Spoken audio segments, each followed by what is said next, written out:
mitosnya pertanyaan-pertanyaan pas interview di Google itu katanya aneh-aneh nih. Nah, itu bener gak tuh? Welcome to Talk Podcast. Let's talk now bersama gue Andri di sini dan gue kedatangan seorang guest. Ini temen gue dulu gue adalah kliennya dia. Dia yang dulu mencari gue pas lagi gue masih kerja di sebuah startup waktu itu. Nah, dia ini bekerja di sebuah perusahaan salah satu top company di dunia, bukan di Indonesia lagi, di dunia. Kalau lu tahu Apple, Amazon, dia bekerja di Google. Namanya Ferdika Kurniawan. Apa kabar, bro? Baik, bro. Baik, sehat-sehat loh. Sehat-sehat, bro. Puji Tuhan. Masih hidup gua. Udah vaksin? Baru vaksin pertama. Gue yang kedua masih nunggu sih. Bulan September harusnya vaksin kedua. Oh, pasti AstraZeneca ya, lama ya? Iya. Jaraknya lumayan. Oh, okay. 3 bulanan tuh kayaknya tuh kalau ke vaksin keduanya. Ya, tapi Gue anyway. Sinovac sebulan. Iya, Sinovac lebih cepet. Ya, tapi anyway, inilah ya. Yang penting ngikutin aja lah. Supaya nanti bisa masuk mall. Kalau nggak divaksin nggak bisa masuk mall. Ya. Selama jangan suruh PCR aja udah boleh masuk mall ya. Ya iya, betul. Kalau tiap hari lu masuk mall dan lu tiap hari di PCR itu lubang hidung lu ini aja makin bocor, makin gede lubangnya. Lubang dompet juga boncos, bro ya. Iya, gila. Ya, anyway, hari ini gue ngundang Ferdika buat kita pengen denger sharing dia. Dia ini kan kerja di Google ya. Google itu boleh dibilang salah satu company idaman, terutama para milenial dan Gen Z. Wah, ini kalau gue lulus kuliah nih, atau yang sekarang lagi kerja nih, gue pengen banget nih bisa kerja di Google. Dan mitosnya, untuk masuk dan diterima kerja di Google itu kan nggak gampang. Katanya interviewnya tuh susah. Banyak pertanyaan-pertanyaan yang aneh-aneh dan unik. Mau lu siap ya, selengkap apapun, tetap aja lu akan mendapatkan pertanyaan yang katanya itu lu nggak akan sangka-sangka. Nah, gue pengen tanya langsung di lu nih, lu yang udah kerja di Google, udah berapa tahun di Google? Gua udah 5,5 tahun lah ya. 5,5 tahun di Google. 5,5 tahun, ya. Sekarang lu posisinya apa? 5,5 tahun. Gua sekarang industry manager gitu lah ya posisinya. Jadi kita pegang spesifik industri, dan gue kebetulan di salah satu business unit Google yang untuk advertising-nya ya. Oke. 5 tahun di Google. Nah, sebelum sampai di situ nih, lu berarti kuliah itu memang udah punya tujuan atau ngincer, gue one day gue harus kerja di Google nih, atau gimana, bro? Enggak. Jawabannya sih enggak sama sekali ya. Kan dulu gue kuliah di Singapura ya, di Nanyang Tech ya. Gue ngambilnya teknik mesin dulu. Oke. Ya, gue ambil teknik mesin. Jadi kalau anak teknik mesin kan dulu pengennya kerja di mana sih? Pengennya kerja di oil and gas ya, Shell, Exxon Mobil. Itu kan gajinya gede gitu ya. Nah, ya gue sih nggak ada kepikiran sama sekali masuk Google, dan gue kerja di sales. Jadi benar-benar nyimpang banget lah. Ya, dan gue pun waktu mulai pertama kali kerja itu nggak langsung di Google. Gue kerja di Panasonic dulu 3,5 tahun gitu. Oke, Panasonic, elektronik berarti ya? Ya, Panasonic. Terus gue ke LinkedIn, baru dari LinkedIn itu baru gue masuk mulai ke tech industry ya. Dari LinkedIn baru gue masuk ke Google. Oke. Itu kan dari Panasonic, lu jadi apa tuh? Kerja apa di Panasonic tuh? Gue dulu di Panasonic 6 bulan pertama jadi production supervisor ya. Jadi gue kayak supervise mesin operator gitu. Ya. Jadi gue kerja di samping mesin ya. Tiap hari itu kayak ada suara mesin gitu. Habis itu setelah itu gue pindah ke role itu sih bagian procurement di Panasonic. Itu lu di Panasonic berapa lama? Gua di Panasonic itu sekitar 3,5 tahun ya. Oke, 3,5 tahun. Berarti di Panasonic lu tuh masih belum ini ya, masuk ke dunia sales ya, kayak yang lu kerjain sekarang ya? Belum. Dulu nggak kepikiran sama sekali. Benar-benar nggak kepikiran bakal masuk ke sales sih. Oke. Nah, lu dari Panasonic ke LinkedIn lu sebagai apa di LinkedIn? Nah, ceritanya waktu dulu kan gue udah pernah Sonic udah 3,5 tahun ya. Jadi gue udah belajar tentang operation lah, gimana negotiation skills. Kan di procurement kita kudu negosiasi sama vendor, supplier gitu kan. Nah, at certain point gue lumayan jenuh nih. Gue bilang ke diri gue sendiri, kayaknya gue perlu belajar satu skills lagi nih. Ya, setelah gue tanya-tanya, riset sana sini ya, gue butuh ada skills di bidang sales atau business development gitu ya. Akhirnya gue cari role yang di situ di sales atau business development. Dan kebetulan gue waktu itu tuh ada temen posting di LinkedIn ya. Kalau ada satu tech company namanya LinkedIn. Dulu gue nggak terlalu LinkedIn kan masih baru ya dulu ya.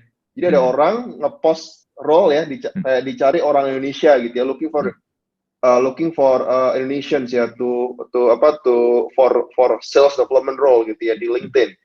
Ya udah akhirnya gua klik, gua message orangnya. Orangnya kerja di LinkedIn juga ya. Gua message orangnya, akhirnya dia nge-refer gua, dan kebetulan gua juga ada satu teman yang kerja di LinkedIn. Akhirnya gua nanya-nanya ke dia juga, dan dia bantu gua untuk nge-refer ke LinkedIn gitu. Berarti ini lu kerja sebagai sales nih di LinkedIn nih? Ya lebih ke telemarketing sales ya. Telemarketing sales? Berarti lu cold call gitu? Ya. Cold call ya, benar. Itu bentar bro, kan LinkedIn itu kan sosial media kan. Lu telemarketing di LinkedIn tuh lu ngapain nawarin apaan sih? Nah, LinkedIn itu kan dia selain kalau kita sebagai user LinkedIn kan kita taunya kita beli premium gitu ya. Tapi sebenarnya LinkedIn itu dia juga ada kerjasama sama B2B gitu ya. Jadi dia ada satu produk namanya LinkedIn Recruiter ya, di mana kita jual license ke company ya. Misalnya kita kontaknya ke HR director untuk misalnya mereka bisa mengakses database LinkedIn untuk mereka hire orang gitu ya. Mungkin lo sering ya, mungkin lo atau teman-teman yang dengerin ini juga sering kan dapat message di LinkedIn ya, kalau dari HR mana gitu nawarin lo kerjaan atau interview gitu. Nah itu mereka ya biasanya mereka pakai aksesnya LinkedIn untuk rekrutmen gitu ya. Jadi kita jualan license itu tuh ke perusahaan-perusahaan.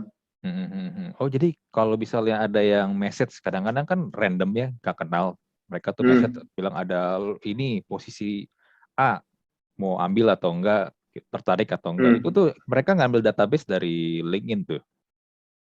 Ya, jadi mereka kayak bayar lisensi selama setahun, mereka bisa mengakses database LinkedIn, tapi itu platformnya benar-benar beda ya, namanya LinkedIn for Recruiter. Jadi benar-benar secara UI UX itu untuk tim rekrutmen ya, untuk dia sorting kandidat apa yang mereka cari dari pengalaman berapa tahun, bisa bahasa apa, pernah kerja di mana, segala macam. Mereka bisa filter itu, dan mereka bisa email ya, email baik perorangan atau langsung one to many gitu.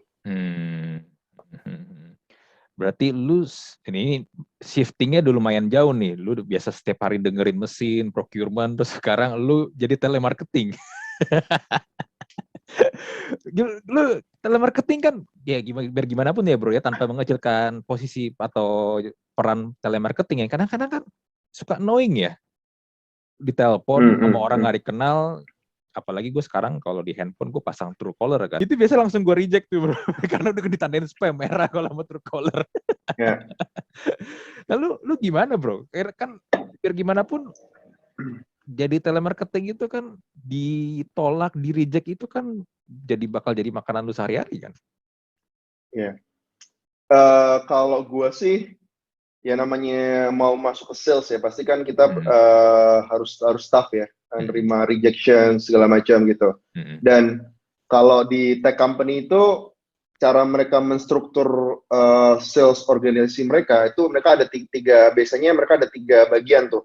Satu itu bagian telemarketing, atau biasanya nama kerennya itu sales development ya. Sales development.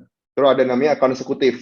Ya, jadi basically si sales development ini tugasnya adalah dia cari leads ya, cari kontak di telepon, terus dia bakal qualify nih perusahaan yang dia telepon ini bagus nggak, prospek nggak untuk dijual produk kita ya. Kalau bagus, baru kita oper ini ke tim account eksekutif. Mereka yang bakal meeting, ya.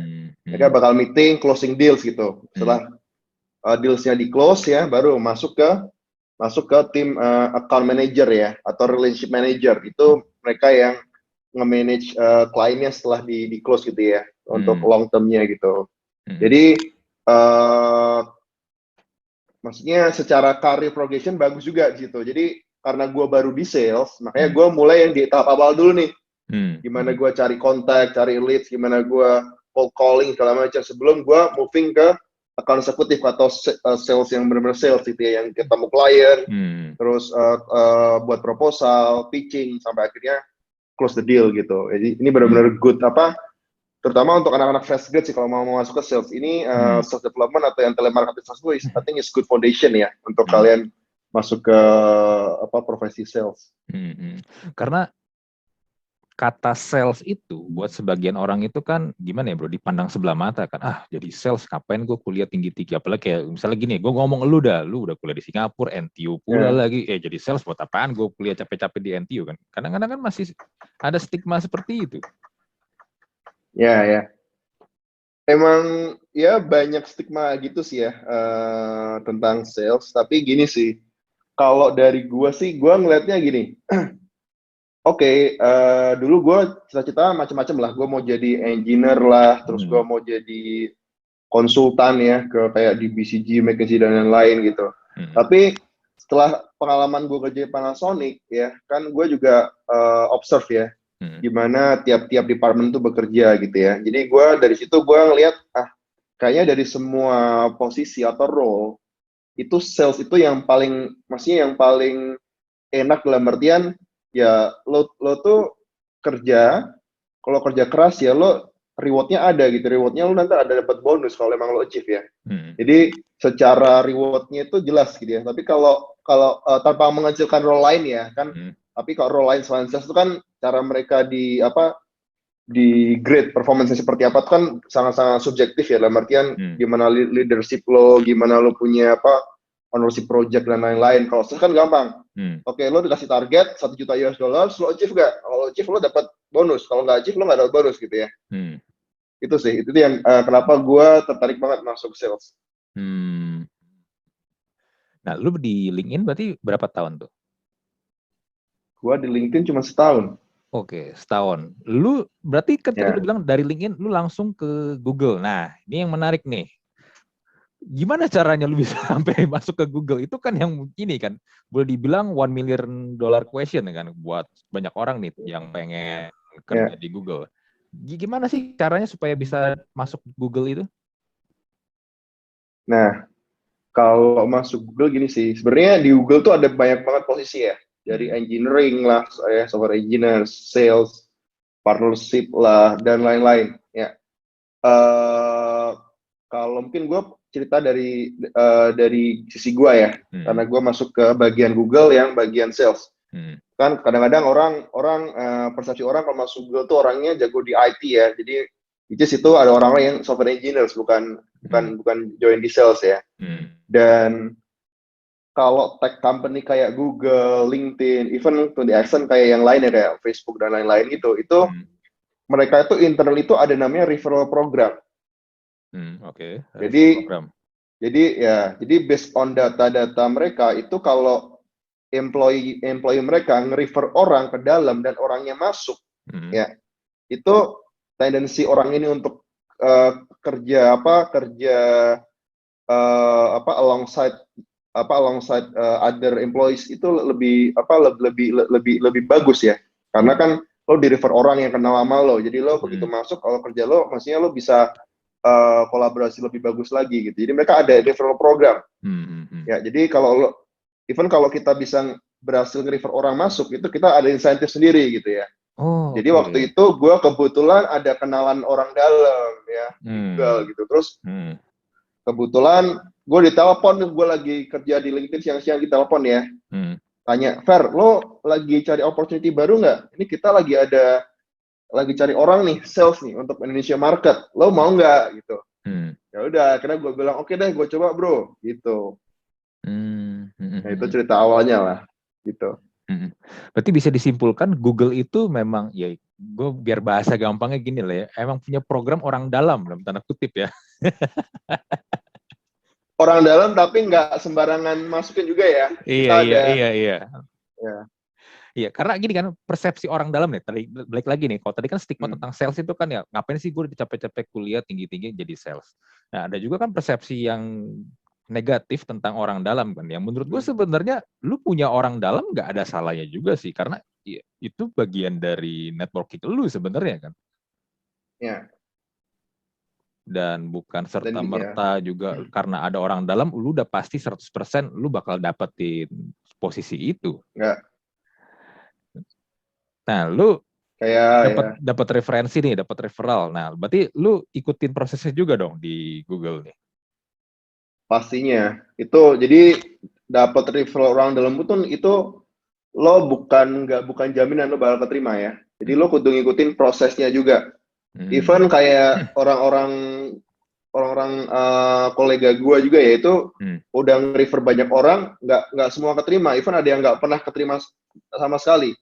Karena pastinya kalau kita nge-refer orang, kita kudu tanggung jawab nih, maksudnya orang itu punya kualifikasi dan juga quality yang emang sesuai dengan job description ya.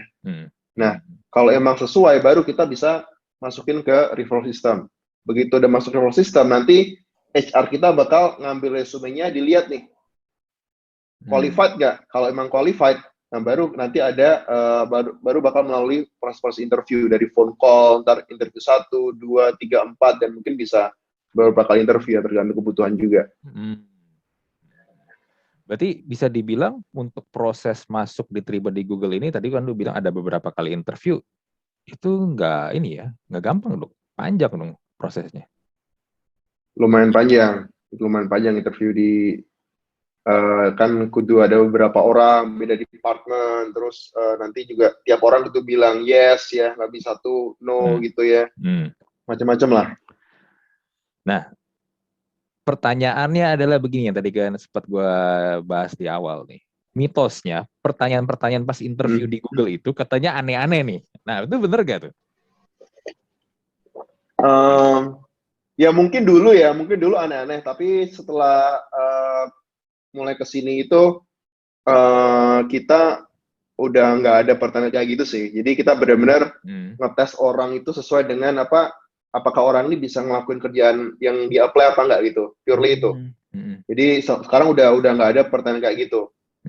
Kalau waktu gua interview dulu, gua sih masih dapat ya dulu gue satu pertanyaan ya. Apa tuh pertanyaan? Itu di interview kedua itu waktu itu. Pertanyaan ajaibnya apa tuh? Jadi ya mungkin nggak terlalu ajaib. Jadi ya jadi di Google itu kita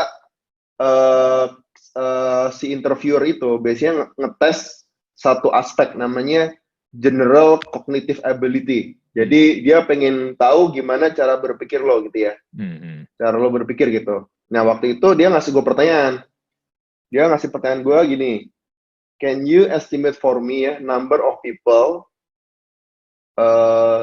di Indonesia yang lagi di Starbucks ya at any given weekdays gitu.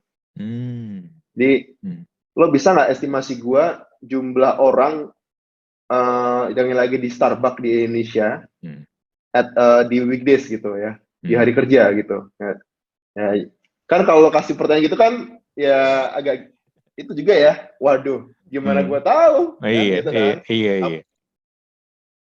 Nah terus lu jawabnya gimana? Nah sebenarnya kuncinya di sini adalah dia sebenarnya nggak peduli lo jumlah angka terakhirnya berapa. Jadi dia pengen tahu gimana lo cara berpikir lo sehingga lo dapat jawaban lo gitu. Jadi waktu itu gue jawabnya gimana ya, agak-agak lupa nih. Jadi gue kayak gue waktu bilang oke, let's scale down to Jakarta dulu ya. Jadi dia kan nanya Indonesia, tapi gue scale down to Jakarta gitu. Terus habis itu gue bilang oke, biasanya kalau orang ke Starbucks itu kan kalau di weekdays itu kan orang-orang pada kerja, kuliah dan lain-lain ya. Biasanya itu either makan siang atau enggak sore ya, menjelang sore gitu ya. Makan siang atau sore. Dan dan juga mungkin yang datang ke Starbucks di weekdays itu either dia profesional pekerja atau dia students ya, atau dia mungkin dia punya usaha atau apa gitulah. Jadi let's assume penduduk Jakarta 10 juta, terus dari 10 juta ini yang pekerja paling let's say tadi sekitar 10% gitu ya. Ya habis itu dari 10% paling yang datang ke Starbucks di jam makan siang sama sore sekitar berapa persen gitu ya. Terus kan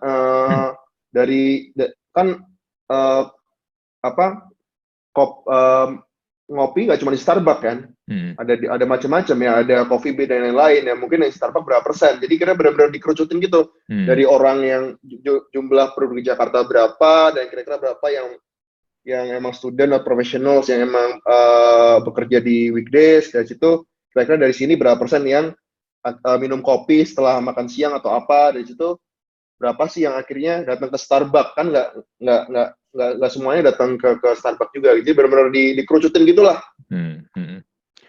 Oke, berarti lu menjelaskan ini ya, dari funnel yang paling gede sampai funnel yang paling kecil dong, bisa dibilang kayak gitu ya. Ya, makanya tadi kan dia mau ngetes general cognitive ability. Jadi gimana lo cara berpikir lo gitu ya.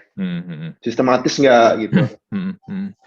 Nah, ini menarik nih bro, karena begini, pertanyaan seperti itu kan kata dulu juga bilang kan, sebenarnya memang nggak ada jawaban pastinya kan, karena mungkin pun dia tujuannya bukan untuk mencari jawaban yang benar, tapi kan untuk cara berpikir lu kan, melihat suatu keadaan nih, gimana nih, lu kira-kira bisa nggak melihat situasi ini, dan lu mendapatkan kurang lebih gambaran dari keadaan itu kan.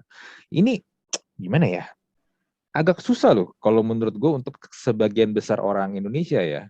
Mungkin lu bisa kayak sampai di situ lu bisa menjelaskan seperti itu, mungkin ini baru asumsi gue ya, mungkin karena lu kuliah di luar negeri, lu kuliah di Singapura, mungkin lu mendapatkan pelajaran yang mungkin bisa jadi lu berpikir seperti itu, lu bisa berpikir seperti itu, bisa menganalisa seperti itu. Tapi bro, kalau di sini di Indonesia dengan sistem pendidikan kita yang dari kita kecil sampai kuliah itu disuruh menghafal, mengingat apa yang ada di buku cetak, itu berat loh kalau menurut gue kalau dikasih tes kayak begitu loh. Ya berat, gue dulu biologi dapat 6 dulu. Ya, karena biologi kita disuruh menghafal kan. Iya. Ya teman, anyway, itu menarik sih, karena biar bagaimanapun kadang-kadang ya, hal-hal yang terjadi di Indonesia, entah bagaimana orang bisa termakan hoax dengan gampang, dan juga kayak misalnya kasus kemarin tuh yang baru ada startup baru IPO, terus orang rame-rame beli, terus pas lagi harganya tiba-tiba turun jebret, merahnya jauh banget ke bawah, mereka pada ngamuk-ngamuk dan kasih review jelek di aplikasinya di Play Store segala macam. Menurut gue that happens karena ya cara berpikir seperti yang tadi pertanyaan yang lu dapatkan itu mereka nggak pernah dapat bro, kemampuan menganalisa sesuatunya itu nggak ada, makanya it happens gitu loh. So mungkin kalau di Google bisa jadi emang dibutuhkan orang-orang yang punya kemampuan kognitif seperti itu dong. Yes, pastinya sih dibutuhin banget sih ya, apalagi ini kan kita tiap jadi selalu ada problem baru ya tiap hari ya, kan pasti kalau namanya kerja kan selalu kita ngalamin namanya problem issue gitu kan, namanya kita akan di-hire untuk solve the problem gitu. Nah untuk solve the problem kan kita perlu berpikir secara sistematis nih, kira-kira root cause-nya apa, kenapa problem ini terjadi, dan kira-kira gara-gara apa ya, why kita tanya why this happen, kenapa gitu kan, baru setelah kita baru nemu nih kira-kira challenge-nya apa, solusinya apa gitu ya. Nah itu makanya dibutuhin banget untuk cara berpikir yang tadi yang general cognitive ability itu. Bisa dibilang gini nggak? Berarti chance, misalnya gini deh, let's say ada orang Indonesia yang tidak seberuntung elu mengenyam pendidikan di luar, mereka selama ini mendapatkan pendidikan di Indonesia dengan sistem pendidikan yang seperti tadi gue bilang, menghafal. Ketika mereka coba apply di Google dan mendapatkan dan ikutin proses interview seperti itu tadi, chance-nya berarti kecil banget dong untuk bisa diterima di Google. Sebenarnya gini sih, Google sih kita sebenarnya open for any graduate dari any college university gitu ya. In fact, di kantor Google ini sekarang juga ada beberapa yang dari universitas yang maksudnya yang itu ya, yang maksudnya jarang kita pernah kita dengar juga gitu. Ya karena sebenarnya ini pun walaupun masih teman-teman di sini ya atau maksudnya kalian kuliah mungkin di universitas yang mungkin di bawah top 10 atau apa gitu ya. Itu juga sebenarnya tergantung orangnya juga sih. Itu bisa dipelajari sebenarnya. Itu bisa dipelajarin ya. Cara general capability. Tapi kalau let's say aku mau even kayak dulu waktu gua mau interview Google itu gua udah research dulu, gue tanya-tanya temen gue, terus gue latihan juga gitu. Itu bukan something yang emang itu juga something yang gara-gara pendidikan lo, tapi juga something yang lo bisa latih juga sebenarnya. Let's say gue kuliah di universitas A gitu ya, mungkin orang nggak pernah dengar, tapi gue pengen masuk Google nih one day ya. Ya udah, gue cari tahu tuh gimana sih interview Google ya. Oh ternyata perlu belajar namanya general capability tuh. Nah itu di YouTube lah, lo cari di Google aja tuh semua ada gimana latihannya ya untuk kita bisa berpikir seperti itu gitu ya. Apalagi buat yang mau masuk consulting ya kayak BCG, McKinsey, Bain gitu-gitu itu penting banget itu karena semua pertanyaan dikasih case study ya untuk kalian benar-benar berpikir secara sistematis itu seperti apa dan kreatif juga gitu. Iya. Nah, lu diterima di Google, lu kerja di Google selama 5 tahun. Apa sih menyenangkan kerja di Google? Kalau gue lihat di TV atau ngelihat orang-orang ya katanya kalau kerja di Google enak pakai kaos. Ya itu tipikal perusahaan startup teknologi lah ya, bisa pakai kaos. Terus dapat fasilitas makan, lu bisa ambil kapan aja. Belum lagi ya ada hiburan-hiburan entertainment-nya yang luar biasa lah. Dan kantor Google itu kan adalah salah satu kantor yang luar biasa banget ya, udah gede, bagus, fasilitas oke. Apakah itu aja atau ada yang lain nggak sih? Ya, paling nggak itulah bro, kan kantor kita di SCBD, paling nggak hemat lah bro. Makan kan mahal ya sana ya. Ini udah makan pagi, makan siang kan lumayan hemat ya. Hemat berapa tuh sekali makan sana ya? Oh berarti ini ya, memang bener-bener di Google itu makan udah lu nggak usah mikirin lah ya. Ya karena gini sih, logiknya, let's say ini kita asumsi ya, mungkin kita kerja di mana gitu ya, apalagi Jakarta ya. Oke, let's say jam makan siang nih, jam 12 gitu ya. Kalau di Jakarta, kalau lo mau makan keluar, let's say lo makan di mana gitu, pakai mobil, lo macet lah, belum ngantrinya, belum ntar lo ngobrol, setelah makan biasanya kan pengen ngobrol lah, ngopi lah segala macam gitu. Nah, kalau itu semua bisa di kantor ya, lo ada makan siang segala macam, dan itu very produktif lo, jadi lo nggak harus spend time buat perjalanan ke tempat makan ya, terus habis itu ngantri dan segala macamnya, dan lo bakal lebih produktif juga gitu. Makanya kita ada makan siang di kantor, makan pagi, jadi habis selesai meeting kita bisa langsung ke pantry ngambil makan siang, nggak perlu ngantri lagi ya, nggak perlu keluar segala macam, habis makan siang langsung meeting. Even untuk yang emang lagi ada meeting di jam makan siang, itu bisa ambil makan siang juga gitu. Jadi itu sih lebih produktif ya. Iya. Gue kan pernah sekali kan ya, 2 kali deh ke kantor Google yang yang di SCBD. Itu sih ya gue nyobain yogurt doang sih. Yogurt sama kopinya. Nggak jam makan siang ya? Iya, datangnya nggak pas jam makan siang. Tapi anyway, kantornya sih, gue suka sih kantornya sih. Memang ini ya, mungkin kalau dibandingin sama yang di Singapura lah ya, yang nggak usah jauh-jauh, mungkin nggak segede yang di Singapura. Singapura itu kan mirip kayak kampus lah ya, bisa dibilang gede banget. Tapi kalau yang di Jakarta itu, ya itu nice sih. Di depan tuh juga ada kayak semacam tempat wajib buat foto kan kalau lu datang ke kantor Google di Indonesia. Ada spotnya di situ. Nah, lu di Google 5 tahun. Tadi kan yang enak-enak ya fasilitas ya kan. Nah, challenge-nya sendiri nih kalau kerja di Google tuh apa sih? Kan pasti setiap hal tuh ada enaknya, ada nggak enaknya. Apa nih challenge-nya nih kalau kerja di Google nih? Kalau di Google sih, mungkin orang lihat Google tuh sebagai itu kali ya, sebagai kayak tech company ya, dimana very corporate ya. Dan sebenarnya internal itu walaupun Google sekarang udah segede gini, gitu masih kita masih itu banget punya startup itu ya, mentality gitu ya, dimana kan dunia tech itu kan selalu berkembang ya, jadi selalu ada update baru produk ini, produk itu, segala macam gitu. Nah itu kadang-kadang kita internet kadang-kadang agak sulit keep up juga sih, karena selalu update-nya tuh selalu hampir tiap minggu, tiap bulan selalu ada update produk baru lah, update ini, update itu ya. Itu something yang itu sih yang kita perlu keep up sih. Dan juga kan pastinya sekarang banyak kompetisi ya untuk di platform digital ya. Itu something yang itu juga. Tapi bagus sih, sekarang ekosistem berkembang banget ya.